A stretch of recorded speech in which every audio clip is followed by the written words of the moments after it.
And breaking tonight, we are hearing reports that a key State Department employee, who you will remember, blamed for failures that led to the deaths of 4 Americans in Benghazi, has been given a brand new top security job at the State Department.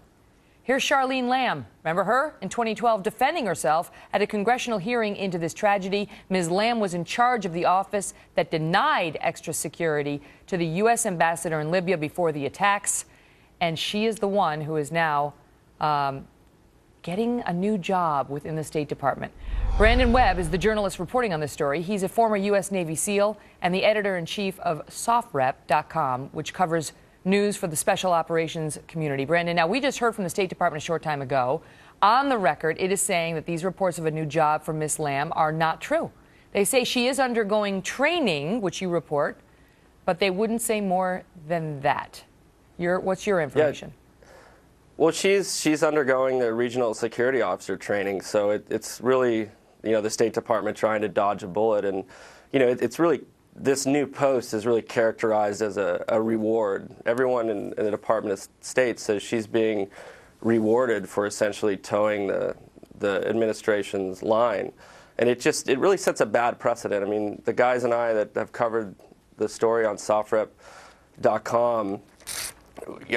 We realize that bad things happen in the world. The problem is what happens afterwards. If we don't learn from the mistakes and hold these people accountable, like Charlene Lamb and Patrick Kennedy, who's the Undersecretary of Management at State, then what kind of example are we setting for other people? I mean, this clearly sets a precedent that you can cooperate with the administration, toe the party line, kill people, and then be rewarded. It's unsad. Well, not kill people, but deny them the security that left them in a position to be killed. And that's undisputed. Yeah. And Ms. Lamb is at the heart of it. I just want the viewers to know.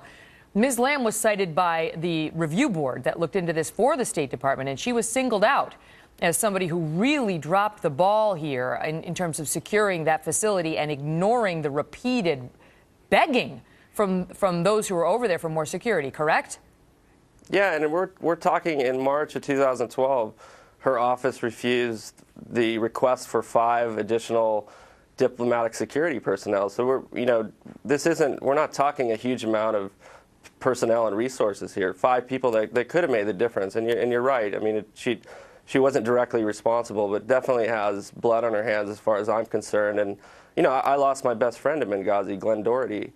And I'm sitting back looking at the situation where we're not learning from our mistakes. And Benghazi is important because it really highlights the administration's foreign policy failures. And you look at what's happening in Afghanistan, in Syria, and elsewhere in the Middle East, it's a complete disaster. And it really, Benghazi is really everything that's wrong with our foreign policy, but let me ask you, that's wrong in Washington with not holding people accountable. She was placed on administrative leave, and now she's back. Okay, so there was no real punishment from Ms. Lamb. She basically got a vacation for a little while. Now she's back on the job. And the question is, what job is she on? Your reporting is that she was the Deputy Assistant Secretary for Diplomatic Security, and you say she has been, quote, promoted to Regional Security Officer with a report, unconfirmed, you say that she might be going to Canada.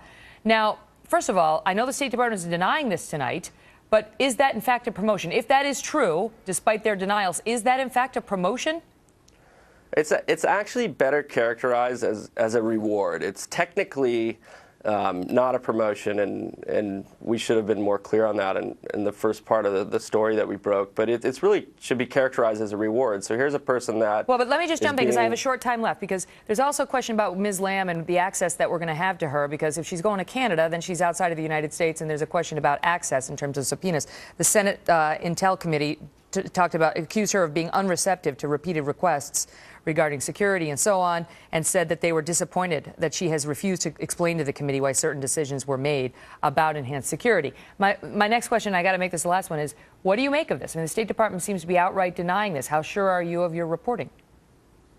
Well, we've covered Benghazi from the very beginning, and we wrote a New York Times bestseller on Benghazi, and really were the first ones to get the true story. So the sources that we have within the CIA and the State Department are very solid. I mean, these are trusted relationships.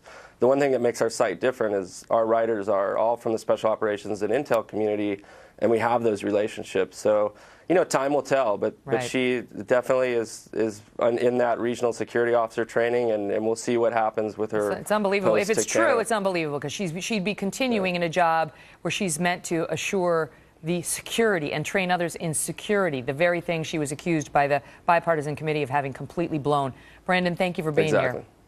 Thanks, Megan.